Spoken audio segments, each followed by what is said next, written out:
Eşek ətindən kolbasa. Bu kolbasanın tərkibində eşek ətinin olması əslində ən yaxşı hal olardı. Bəlkə də it ətindən hazırlanıb. Bəlkə də insanların həyatını məhv etmək üçün hansısa terror həyata keçirilir.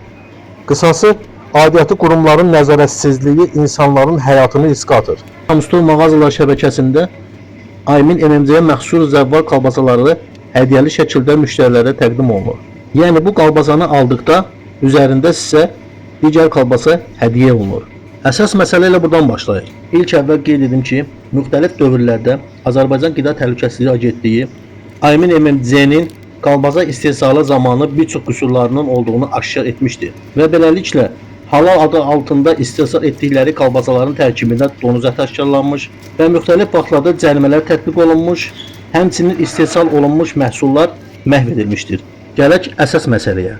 Bax, bu gördüyünüz hədiyyəli kolbasa üzərində heç bir məlumat qeyd olunmamışdır. Nə kolbasanın istehsalçısı haqqında məlumat var, nə də ki kolbasanın tərkibi haqqında. Və mənə maraqlıdır, bu cür məhsullar piştaxtalara necə daxil olur? Və Tamstor bu cür məhsulları hansı hallarda, nə cür şərtlər altında qəbul edir? Hörmətsiz Aymin MMC, halal zəhmət, halal, zəvvar adlarından istifadə etməklə halal məhsul istehsal etmək olmur. Halal ticarət etmək olmur. Bu vicdansız sahibkarı başa düşdük. Bəs Tamstora nə qalıb?